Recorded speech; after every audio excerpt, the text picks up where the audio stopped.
তো আজকে আমাদের 2026 সালের পশ্চিমবঙ্গ গ্রাম পঞ্চায়েত পরীক্ষার জিকে কোশ্চেন অ্যান্সার প্র্যাকটিস সিরিজের 13 নম্বর ক্লাস। এর আগে অলরেডি আমরা 12টা ক্লাস আলোচনা করে ফেলেছি এবং 12টা ক্লাসের মধ্যে প্রত্যেকটা ক্লাসে আমরা 20টা করে জিকের গুরুত্বপূর্ণ এমসিকিউ প্রশ্ন এবং সাথে এক্সট্রা তথ্য দিয়ে আলোচনা করেছি। এবং এই যে 12টা ক্লাস এখানে কিন্তু অলরেডি আমরা 200 কী হচ্ছে এটা কিন্তু অলরেডি আমরা 240টা এমসিকিউ প্রশ্ন আলোচনা করে ফেলেছি। আর আমাদের এখন বাকি আছে 160টা প্রশ্ন, ঠিক আছে? তো 160টা হলে আমাদের টোটাল 400টা এমসিকিউ প্রশ্ন উত্তরের প্র্যাকটিস যেটা কমপ্লিট হয়ে যাবে। তো আজকে আমাদের 13 নম্বর ক্লাস। যারা ক্লাসে নতুন তাদের বলে দিই, আমরা 2026 সালের পশ্চিমবঙ্গ গ্রাম পঞ্চায়েত পরীক্ষাকে টার্গেট করে জিকে অর্থাৎ জেনারেল নলেজের 400টা খুবই গুরুত্বপূর্ণ এমসিকিউ প্রশ্ন অর্থাৎ জিকের এমসিকিউ প্রশ্ন উত্তর প্র্যাকটিস করছি উইথ ডিটেলস, অর্থাৎ প্রত্যেকটা এমসিকিউ প্রশ্ন উত্তরের সাথে এক্সট্রা তথ্য আলোচনা করছি, যার মাধ্যমে আমাদের জিকেটা সম্পূর্ণ প্র্যাকটিস এবং রিভিশন হয়ে যাচ্ছে। পরিষ্কার?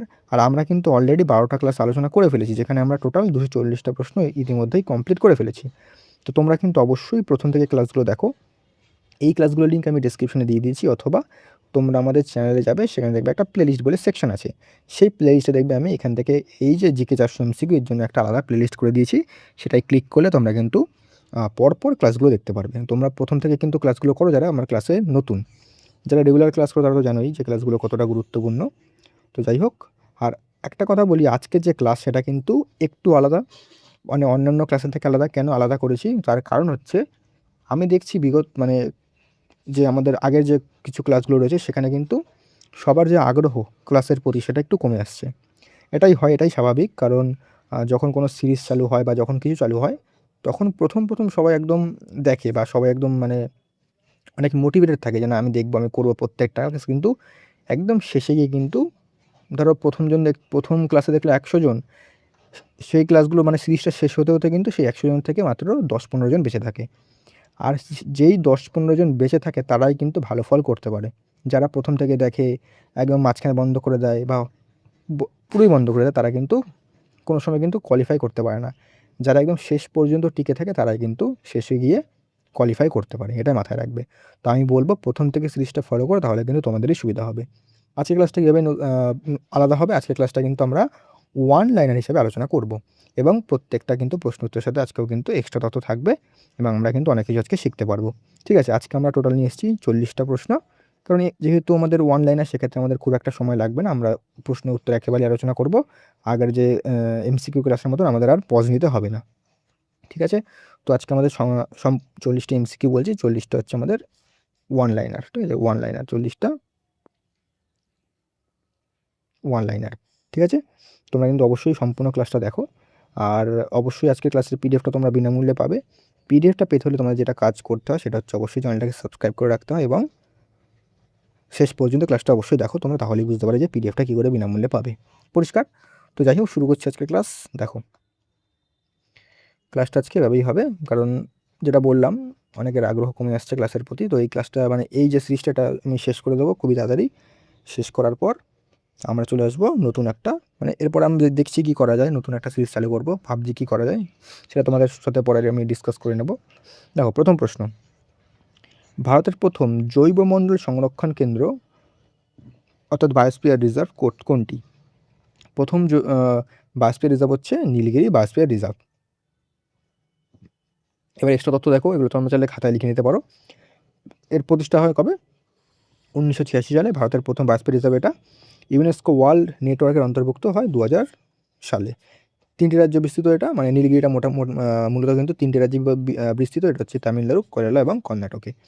নীলগিরি, তাহার, তারপর হচ্ছে সিংহলেজওয়ালা বানর মানে লায়ন টেইলড ম্যাকাও প্রভৃতি কিন্তু বিরল প্রাণীর আবাস কিন্তু এই নীলগিরি বায়োস্ফিয়ার রিজার্ভ, এটা কিন্তু মাথায় রাখবে। নেক্সট হচ্ছে আমাদের 2 নম্বর প্রশ্ন বলছে, ভারতের প্রথম কৃষি বিশ্ববিদ্যালয় কোনটা?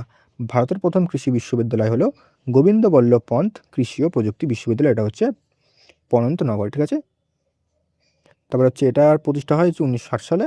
অবস্থান কোথায়? উত্তরাখণ্ডের পন্তন নগরে, এটা মাথায় রাখবে। তারপর হচ্ছে ভারতের গ্রিন রেভলিউশনের অন্তর্ভুক্ত এর গুরুত্বপূর্ণ ভূমিকা নেয় এবং আমেরিকার ল্যান্ড গ্র্যান্ড মডেল অনুসারে কিন্তু এটা প্রতিষ্ঠিত হয়েছিল। ঠিক আছে? নেক্সট 3 নম্বর দেখো, 3 নম্বর হচ্ছে অপারেশন ফ্লাড এর জনক কে? অপারেশন ফ্লাডের জনক হচ্ছেন doctor Verghese Kurien, father off white revolution নামে পরিচিত, এটা মাথায় রাখবে। মানে অপারেশন ফ্লাড হচ্ছে হোয়াইট রেভলিউশনের সাথে জড়িত, এটা মাথায় রাখবে। অপারেশন ফ্লাড শুরু হয় হচ্ছে 1970 সালে এবং এটা হচ্ছে দুধের সাথে যুক্ত, ঠিক আছে। ন্যাশনাল ডায়েরি ডেভেলপমেন্ট বোর্ড এর সঙ্গে যুক্ত এবং আমুল আন্দোলনের কিন্তু মূল স্থপতি ছিল এবং এর সদর দপ্তর কোথায়?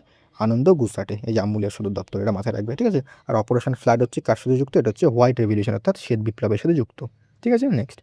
নেক্সট হচ্ছে 4 নম্বর, ভারতের প্রথম সৌরশক্তি চালিত বিমানবন্দর কোনটা? ভারতের প্রথম সৌরশক্তি চালিত বিমানবন্দর হচ্ছে কোচিন আন্তর্জাতিক বিমানবন্দর। এটা কোথায়? এটা হচ্ছে কেরালাতে। 2015 সালে সম্পূর্ণ সৌরশক্তি নির্ভর হয় এবং বিশ্বের প্রথম সম্পূর্ণ সোলার পাওয়ার্ড এয়ারপোর্ট এটা। বহু আন্তর্জাতিক পরিবেশ পুরস্কার পেয়েছে এটা এবং কার্বন নিষ্কাশন কমানোর জন্য বিখ্যাত। ওকে, নেক্সট হচ্ছে 5 নম্বর, প্রজেক্ট এলিফ্যান্ট কত সালে শুরু হয়? প্রজেক্ট এলিফ্যান্ট শুরু হয় 1992 সালে। উদ্দেশ্য কি? এটা এশীয় হাতি সংরক্ষণ, পরিবেশ, বন ও জলবায়ু পরিবর্তন মন্ত্রক পরিচালনা করে এটা। প্রজেক্ট টাইগার শুরু হয় 1973 সালে, এটা খুব গুরুত্বপূর্ণ। এলিফ্যান্ট করিডর সংরক্ষণও কিন্তু গুরুত্ব দেয় এবং বিশ্ব হাতি দিবস কবে? 12ই আগস্ট হচ্ছে বিশ্ব হাতি দিবস। এগুলো কিন্তু প্রত্যেকটা জিনিস গুরুত্বপূর্ণ। নেক্সট 6 নম্বর বলছে ভারতের প্রথম রামসার জলাভূমি কোনটা? মানে রামসার জলাভূমি কোনটা? এটা হচ্ছে চিল্কা হ্রদ ও কেওলাদেও জাতীয় উদ্যান, এটা মাথায় রাখবে। রামসার কনভেনশন হয় 1971 সালে, কোথায়? ইরানের রামসার শহরে। ভারত যোগ দেয় কবে? 1982 সালে। পশ্চিমবঙ্গের একাধিক রামসার সাইট আছে। জলাভূমি সংরক্ষণের আন্তর্জাতিক চুক্তি, এটা মাথায় রাখবে। নেক্সট 7 নম্বর, গোল্ডেন রেভলিউশন কোন উৎপাদনের সঙ্গে যুক্ত? উদ্যান পালনের সাথে যুক্ত, এটা হচ্ছে ফল, ফুল, মধু ইত্যাদির সাথে কিন্তু যুক্ত। সময় 1991 থেকে 2003। ফাদার অফ গোল্ডেন রেভলিউশনকে নির্পাক তুতে, যেটা মাথায় রাখবে। ইয়েলো রেভলিউশন কিসের সাথে যুক্ত? এটা হচ্ছে তৈলবীজের সাথে যুক্ত। ব্লু রেভলিউশন হচ্ছে মৎস্যের সাথে যুক্ত। পিঙ্ক রেভলিউশন হচ্ছে মাংস এবং চিংড়ির সাথে যুক্ত, ঠিক আছে। নেক্সট তারপর হচ্ছে 8 নম্বর, জিরো এফআইআর কি? জিরো এফআইআর হচ্ছে যে কোনো থানায় দায়ের করা এফআইআর ঘটনার স্থান নির্বিশেষে। এক সেকেন্ড। ভুক্তভোগীকে দ্রুত আইনি সহায়তা দেওয়ার জন্য এই যে জিরো এফআইআরটা হয়, পরে সংশ্লিষ্ট থানায় স্থানান্তর করা হয়, ঠিক আছে। মানে যে কোনো থানায় দায়ের করা এফআইআর, মানে ধরো কোনো একটা জায়গায় ক্রাইম হলে তো যে কোনো একটা থানায় এফআইআর করা যায়, সেটা হচ্ছে জিরো এফআইআর, ঠিক আছে। তো পরে কিন্তু সেই সংশ্লিষ্ট থানা সেটাকে কিন্তু স্থানান্তর করা হয় এবং বিশেষত নারী নির্যাতনের মামলায় গুরুত্বপূর্ণ এবং ফৌজদারি বিচার ব্যবস্থায় গুরুত্বপূর্ণ ধারণা, ঠিক আছে। নেক্সট হচ্ছে 9 নম্বর, ব্লু ফ্ল্যাগ সার্টিফিকেশান কিসের জন্য দেওয়া হয়? ব্লু ফ্ল্যাগ সার্টিফিকেশান দেওয়া হয় পরিষ্কার ও পরিবেশ বান্ধব সমুদ্র সৈকতকে। প্রদানকারী সংস্থাকে ফাউন্ডেশন ফর এনভায়রনমেন্টাল এডুকেশন ডেনমার্কে কিন্তু দেওয়া হয়, ঠিক আছে। পরিবেশ নিরাপত্তা ও পরিচ্ছন্ন মানদণ্ডে দেওয়া হয় এবং ভারতের একাধিক সমুদ্র সৈকত এই স্বীকৃতি পেয়েছে, ঠিক আছে। এটা কিন্তু মাথায় রাখবে। নেক্সট 10 নম্বর বলছে ভারতের প্রথম অর্গানিক স্টেট কোনটা? ভারতের প্রথম অর্গানিক স্টেট হচ্ছে সিকিম। 2016 সালে অর্গানিক স্টেটের ঘোষণা হয় এবং রাসায়নিক সার, কীটনাশক সম্পূর্ণ নিষিদ্ধ। এর আন্তর্জাতিক স্বীকৃতি পেয়েছে। জৈব কৃষিতে ভারতের মডেল রাজ্য এবং রাজধানী কোথায়? সিকিমের রাজধানী হচ্ছে গ্যাংটকে, ঠিক আছে। নেক্সট 11 নম্বর, ভারতের প্রথম বায়োস্ফিয়ার রিজার্ভ যা ইউনেস্কো ওয়ার্ল্ড নেটওয়ার্কের অন্তর্ভুক্ত সেটি কোনটা? সেটা হচ্ছে নীলগিরি বায়োস্ফিয়ার রিজার্ভ। এটা আমরা একটু আগে দেখলাম। ইউনেস্কো নেটওয়ার্ক 2002 সালে, প্রথম হচ্ছে 1986 সালে এটা গঠিত হয় 3টি রাজ্যে এবং বর্তমানে কিন্তু 18টির বেশি না 18টি আছে কিন্তু বায়োস্ফিয়ার রিজার্ভ, এটা মাথায় রাখবে। এটা আমরা দেখলাম, আরেকবার চলে আসছে, যাই হোক। নেক্সট 12 নম্বর দেখো, কালা আজার বা কালাজ্বর রোগের জীবাণুর নাম কি? কালাজ্বর রোগের জীবাণুর নাম হচ্ছে লেইশম্যানিয়া ডোনোভানি, এটা মাথায় রাখবে। বাহক হচ্ছে স্যান্ড ফ্লাই বা বালিমাছি। রোগটির অপর নাম কি? ভিসেরাল লেশম্যানিয়াসিস, এটা মাথায় রাখবে। উচ্চারণটা ঠিক করেছি আই গেস। প্রধানত প্রিহা ও যকৃত আক্রান্ত হয়। বিহার, ঝাড়খণ্ড, পশ্চিমবঙ্গ কিছু এলাকায় বেশি দেখা যায়। ম্যালেরিয়ার বাহককে অ্যানোফিলিস এবং ডেঙ্গুর বাহককে এডিস মশা, ঠিক আছে। নেক্সট হচ্ছে তোমাদের 13 নম্বর, ভারতের প্রথম কার্বন নিরপেক্ষ বা কার্বন নিউট্রাল পঞ্চায়েত কোনটা? উত্তর হবে হচ্ছে পাল্লিভাসাল গ্রাম পঞ্চায়েত, কেরলে। কার্বন নিঃসরণ কমানোর লক্ষ্যে উদ্যোগ নেওয়া হয়। সৌরশক্তি ও বর্জ্য ব্যবস্থাপনার উপর জোর দেওয়া হয়েছে। কেরল স্থানীয় স্বশাসনের অগ্রগামী রাজ্য এবং জলবায়ু পরিবর্তন মোকাবিলায় গুরুত্বপূর্ণ প্রকল্প, ঠিক আছে। নেক্সট 14 নম্বর, মাউন্ট আবু কোন পর্বতমালায় অবস্থিত? মাউন্ট আবু কোন পর্বতমালায় অবস্থিত? মাউন্ট আবু অবস্থিত হচ্ছে আরাবল্লী পর্বতমালায়। রাজস্থানের শহরের অবস্থিত, রাজস্থানের একমাত্র শৈল শহর, hill station. Dilwara Jain temple এখানে অবস্থিত, মাথায় রাখবে। আর দিলবারা জৈন টেম্পল নির্মাণ করেন কে? ভাস্তুপাল ব্রাদার্স, সেটা মাথায় রাখবে। আরাবল্লী পর্বত কি? প্রাচীনতম ভাজ পর্বতমালার একটি, ঠিক আছে। সর্বোচ্চ শৃঙ্গ কি? গুরু শিখর, এটা কিন্তু ভালো করে দেখে রাখবে। নেক্সট 15 নম্বর বলছে কি? 15 নম্বর বলছে ভারতের প্রথম ডিজিটাল জেলা কোনটা? ভারতের প্রথম ডিজিটাল জেলা হচ্ছে নাগপুর, মহারাষ্ট্র। ডিজিটাল প্রশাসনের জন্য পরিচিত, ই গভর্নেন্স প্রকল্পের বাস্তবায়নে অগ্রণী, ডিজিটাল ইন্ডিয়া কর্মসূচির সঙ্গে সম্পর্কিত এবং নাগপুরকে ভারতের ভৌগোলিক কেন্দ্রও বলা হয় এবং কমলার জন্যও বিখ্যাত। ঠিক আছে, এগুলো কিন্তু দেখে রাখবে। নেক্সট 16 নম্বর, খাজুরাহো মন্দির কোন রাজ্যে অবস্থিত? খাজুরাহো মন্দির অবস্থিত মধ্যপ্রদেশে। নির্মাণ করে কে? চন্দেলা রাজবংশ। ইউনেস্কো ওয়ার্ল্ড হেরিটেজ সাইট এটা 950 থেকে 1050 খ্রিস্টাব্দে নির্মিত। নাগর শৈলীর এটা নাগর হবে, নাগর শৈলীর স্থাপত্য উৎকৃষ্ট উদাহরণ এবং ভাস্কর্যের জন্য বিশ্ববিখ্যাত। নেক্সট হচ্ছে আমাদের 17 নম্বর প্রশ্ন কি বলছে?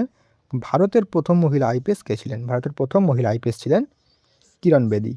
1972 আইপিএস যোগদান এবং ম্যাগসেসে পুরস্কার কিন্তু তিনি লাভ করেছিলেন। ঠিক আছে, নেক্সট গির জাতীয় উদ্যান কোন প্রাণীর জন্য বিখ্যাত? গির জাতীয় উদ্যান বিখ্যাত এশীয় সিংহের জন্য, অর্থাৎ এশিয়াটিক লায়নের জন্য বিখ্যাত।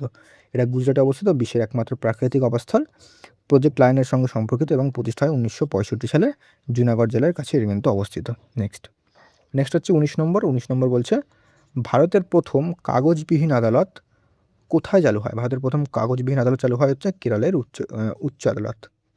ই কোর্ট প্রকল্পের অংশ, ডিজিটাল নথি অবস্থা চালু করা হয়, বিচার ব্যবস্থায় প্রযুক্তি বৃদ্ধি পায়, সুপ্রিম কোর্টেও ই ফিলিং চালু হয়েছে এবং ডিজিটাল ইন্ডিয়া উদ্যোগের গুরুত্বপূর্ণ অংশ। ঠিক আছে, নেক্সট 20 নম্বর, চিপকো আন্দোলন সর্বপ্রথম কোথায় শুরু হয়? চিপকো আন্দোলন সর্বপ্রথম শুরু হয় হচ্ছে উত্তরাখণ্ডে, তৎকালীন উত্তরপ্রদেশের গাড়োয়াল অঞ্চল। শুরু হয় হচ্ছে 1973 সালে। প্রধান নেতা ছিলেন সুন্দরলাল বহুগুণা এবং চণ্ডীপ্রসাদ ভাট। উদ্দেশ্য বন উজাড় রোধ করা এবং গ্রামবাসীরা গাছে জড়িয়ে ধরে গাছ কাটা বন্ধ করেছিলেন। ভারতের অন্যতম গুরুত্বপূর্ণ পরিবেশ আন্দোলন। তার সালটা মনে রাখবে এবং প্রধান নেতাদের কথা মনে রাখবে। নেক্সট 21 নম্বর দেখো, 21 নম্বর হচ্ছে ভারতের প্রথম জাতীয় উদ্যান কোনটা? ভারতের প্রথম জাতীয় উদ্যান হচ্ছে জিম করবে জাতীয় উদ্যান, যেটা হচ্ছে উত্তরাখণ্ডে। এর প্রতিষ্ঠা কবে হয়? প্রতিষ্ঠা হয় এটা 1936 সালে। প্রথমে এর নাম ছিল হচ্ছে হেইলি ন্যাশনাল পার্ক। 1957 সালে জিম করবেট নামকরণ করা হয়। প্রজেক্ট টাইগার 1973 সালে। এখানে কিন্তু প্রথম শুরু হয়, এটা মাথায় রাখবে। রামগঙ্গা নদী এই জাতীয় উদ্যানের মধ্য দিয়ে প্রবাহিত হয়। প্রত্যেকটা পয়েন্ট কিন্তু ইম্পর্টেন্ট। নেক্সট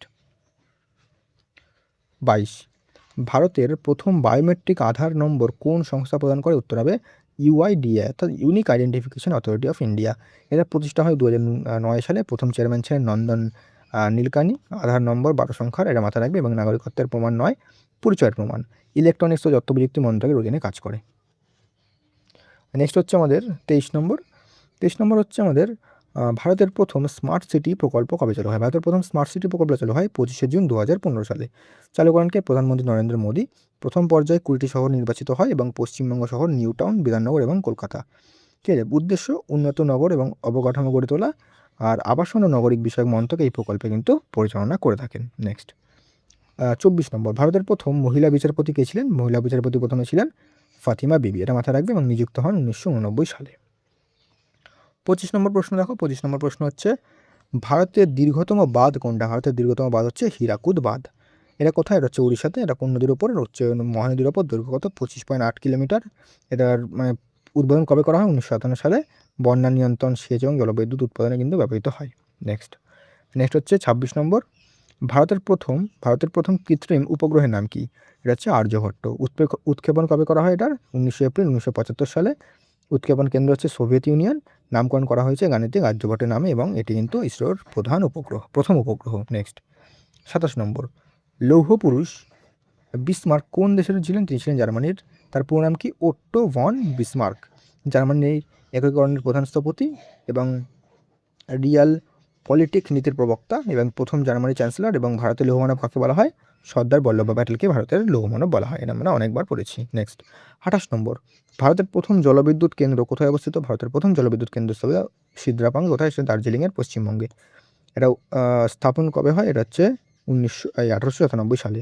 প্রথম hydro electric power station Paschimbanga Darjeeling জেলায় অবস্থিত। নেক্সট 29 নম্বর দেখো, 29 নম্বর বলছে ভারতের প্রথম ডাক টিকিট কবে প্রকাশিত হয়? ভারতের প্রথম ডাক টিকিট প্রকাশিত হয় 1852 সালে। এটা মাথায় রাখবে। সিন্ধু অঞ্চলে চালু হয়। ভারতের প্রথম সর্বভারতীয় ডাক টিকিট প্রকাশিত হয় 1854 সালে। ডাক বিভাগের সদর দপ্তর হচ্ছে নয়াদিল্লিতে। বিশ্ব ডাক দিবস হচ্ছে 9 অক্টোবর এবং ইউনিভার্সাল পোস্টাল ইউনিয়ন প্রতিষ্ঠিত হয় 1874 সালে। এগুলো কিন্তু প্রত্যেকটা গুরুত্বপূর্ণ। 30 নম্বর দেখো, 30 নম্বর হচ্ছে ভারতের প্রথম নারী নোবেল জয়ীকে? ভারতের প্রথম নারী নোবেল জয়ী হচ্ছে মাদার টেরেসা। তিনি নোবেল শান্তি পুরস্কার পান হচ্ছে 1979 সালে। তারপর হচ্ছে মিশনারিজ অফ চ্যারিটি প্রতিষ্ঠা করেন 1950 সালে, কর্মক্ষেত্র কলকাতা। ভারতরত্ন পান হচ্ছে 1980 সালে, বারবার 1800 আসছে। সেন্ট ঘোষিত হচ্ছে 2016 সালে। ঠিক আছে, নেক্সট হচ্ছে 31 নম্বর প্রশ্ন কি বলছে, ভারতের প্রথম বাঘ সংরক্ষণ প্রকল্প কোন জাতীয় উদ্যানে শুরু হয়? এটা হচ্ছে জিম করবে জাতীয় উদ্যানে শুরু হয়। প্রজেক্ট টাইগার চালু হয় হচ্ছে 1 এপ্রিল 1973 সালে। প্রথম পর্যায়ে 9টি টাইগার রিজার্ভ ছিল এবং বর্তমানে ভারতে 50টিরও বেশি টাইগার রিজার্ভ রয়েছে। জাতীয় পশু হচ্ছে রয়্যাল বেঙ্গল টাইগার। আর ন্যাশনাল টাইগার কনজারভেশন অথরিটি 2006 সালে কিন্তু গঠিত হয়। নেক্সট হচ্ছে 32, ম্যাগসেসে পুরস্কার কোন দেশের নামে প্রবর্তিত? উত্তর হয় ফিলিপাইন। 1957 সালে চালু হয় এটা। ফিলিপাইনের রাষ্ট্রপতি রামন ম্যাগসেসের স্মৃতিতে প্রবর্তিত। একে এশিয়ান নোবেল বলা হয় এবং বহু ভারতীয় এই পুরস্কার পেয়েছেন। সদর দপ্তর হচ্ছে ম্যানিলাতে। ঠিক আছে, নেক্সট 33, নাবার্ডের পূর্ণ নাম কি? নাবার্ডের পূর্ণ নাম হচ্ছে national bank for agriculture and rural development. এটা প্রতিষ্ঠা কবে হয়? 12 জুলাই 1982 সালে। সদর দপ্তর কোথায়? মুম্বাইতে। কৃষি ও গ্রামীণ উন্নয়নের ঋণ প্রদান করে এবং শিবরামন কমিটির সুপারিশে কিন্তু এটা গঠিত হয় এবং গ্রামীণ উন্নয়ন প্রকল্পে গুরুত্বপূর্ণ ভূমিকা পালন করে। 34 দেখো, 34 কি বলছে, ভারতের প্রথম মহিলা আইএএস অফিসার কে ছিলেন? উত্তর হবে আন্না রাজা মালহোত্রা। ঠিক আছে, ওই 1951 ব্যাচের আইএএস কর্মকর্তা, স্বাধীন ভারতের প্রথম মহিলা আইএএস এবং মাদ্রাজ ক্যাডারের কর্মকর্তা ছিলেন। নেক্সট 35, দেখো এখানে নাম্বারিংটা একটু ভুল বলবো না, নাম্বারিং তো ঠিকই আছে। আমি কেন ভুল বলছি, কারণ দেখো নাম্বারিংটা হচ্ছে আমাদের হওয়া উচিত ছিল, যেহেতু আগের ক্লাসে 240 পর্যন্ত ছিল, তাই এখন হচ্ছে 241 পর্যন্ত হওয়ার কথা ছিল। তাও 1-2 করে হয়েছে। যাই হোক, পরবর্তী ক্লাস থেকে আমরা সেটাকে ঠিকঠাক করে আনবো আর কি। 35, সাইলেন্ট ভ্যালি জাতীয় উদ্যান কোন রাজ্যে অবস্থিত? সাইলেন্ট ভ্যালি জাতীয় উদ্যান অবস্থিত কেরলে। নীলগিরি বায়োস্ফিয়ার রিজার্ভের অংশ এটা। ট্রপিক্যাল রেইন ফরেস্টের জন্য বিখ্যাত। লায়ন টেইলড ম্যাকাওয়ের জন্য গুরুত্বপূর্ণ অবস্থান। কুন্তিপুজা নদী কিন্তু এখান থেকে প্রবাহিত হয়। নেক্সট 36 নম্বর দেখো, ভূদান আন্দোলনের প্রবর্তককে? উত্তর হবে বিনোবা ভাবে। 1951 সালে শুরু হয় এবং প্রথম শুরু হয় তেলেঙ্গানার পোচামপল্লী গ্রামে। 37 নম্বর হচ্ছে, ভারতের প্রথম ডাকঘর এটিএম কোথায় চালু হয়? উত্তর হবে চেন্নাইতে। চালু হয় 2014 সালে। ইন্ডিয়া পোস্ট এই পরিবেশ সেবা চালু করে এবং আর্থিক অন্তর্ভুক্তির উদ্দেশ্যে শুরু করা হয়। ইন্ডিয়ান পোস্ট পেমেন্ট ব্যাঙ্কস প্রতিষ্ঠিত হচ্ছে 2018 সালে। 38 নম্বর প্রশ্ন, ভীমবেটকা কেন বিখ্যাত? হচ্ছে প্রাগৈতিহাসিক গুহাচিত্রের জন্য। মধ্যপ্রদেশে অবস্থিত এটা। ইউনেস্কো ওয়ার্ল্ড হেরিটেজ সাইট তকমা কবে? উত্তর হবে 2003 সালে। প্রস্তর যুগের গুহাচিত্র পাওয়া যায়। 1957 সালে ডক্টর বিষ্ণু শ্রীধর ওয়াঙ্কার এটি আবিষ্কার করেন। এটা মাথায় রাখবে। নেক্সট 39 নম্বর প্রশ্ন দেখো কি বলছে, রূপে কার উদ্যোগে চালু করা হয়? উত্তর হবে এনপিসি অর্থাৎ national payments corporation of India. চালু হয় 2012 সালে। ভারতের নিজস্ব পেমেন্ট কার্ড নেটওয়ার্ক এবং সদর দপ্তর মুম্বাইতে। ইউপিও এনসিপিআই পরিচালনা করে, এনপিসিআই পরিচালনা করে। ঠিক আছে, নেক্সট 40, ভারতের প্রথম গ্লাস ব্রিজ কোথায় নির্মিত হয়েছে? উত্তর হবে রাজগীর, বিহারে। উদ্বোধন হয় 2021 সালে। চীনের গ্লাস ব্রিজের আদলে হচ্ছে নির্মিত হয় এটা। রাজগীর একটি গুরুত্বপূর্ণ বৌদ্ধ পর্যটন কেন্দ্র, নালন্দা বিশ্ববিদ্যালয়ের নিকটে অবস্থিত এবং এটি বিহারের পর্যটন আকর্ষণের অন্যতম কেন্দ্র। ঠিক আছে, তো এই ছিল আমাদের সম্পূর্ণ 40টা one liner plus extra information. দেখো আমাদের ক্লাসটা 20 মিনিটের মতন, তাও লাগলো না, তার থেকে আগেই শেষ হয়ে গেল, কারণ আমি দেখছি অনেকে হয়তো বড় ক্লাস দেখতে চাইছে না, বা এমসিকিউ ক্ষেত্রে অনেকটা সময় লাগে, সেক্ষেত্রে হয়তো অনেকে ইন্টারেস্ট পাচ্ছে না। সেক্ষেত্রে আমি এই জন্য আমি কিন্তু ওয়ান লাইনার নিয়ে এসেছি, ওয়ান লাইনার, যাতে আমি ক্লাসটাকে এই সিরিজটাকে তাড়াতাড়ি শেষ করে দিতে পারি। ঠিক আছে, আর আজকের ক্লাসের পিডিএফটা তোমরা সম্পূর্ণ বিনামূল্যে পাবে। পিডিএফটা পেতে হলে তোমরা আমাদের টেলিগ্রামে জয়েন করো, টেলিগ্রামের লিঙ্ক ডিসক্রিপশনে দিয়ে দিয়েছি। বাকি তোমরা যারা আমাদের ডিজিটাল নোটস পারচেস করতে চাও, তারা কিন্তু স্ক্রিনে দেওয়া নাম্বারে আমাকে মেসেজ করতে পারো, মানে হোয়াটসঅ্যাপ করতে পারো। আর আজকে আমাদের হলো কটা? আগে ছিল 240টা প্রশ্ন হয়েছিল আমাদের 12 নম্বর ক্লাস, আজকে হলো আমাদের 40টা। তো আজকে আমাদের হয়ে গেল 280টা প্রশ্ন হয়ে গেল। আমাদের বাকি হচ্ছে 120টা। এই 120টা আমরা 3টে ক্লাসে কভার করে দেবো, অর্থাৎ প্রত্যেকটা ক্লাসে কিন্তু 40টা করেই প্রশ্ন থাকবে। ঠিক আছে, তো আর 3টে ক্লাস হলে আমাদের এই সিরিজটা কমপ্লিট হয়ে যাবে। এরপরে আমরা কি করব, মানে কীভাবে সিরিজটা করব, মানে কোন সিরিজ বা কীভাবে জিকেটা শেষ করব, তার জন্য কিন্তু তোমরা আমাকে কমেন্টে সাজেশান দিতে পারো। আমি দেখছি কী করা যায়।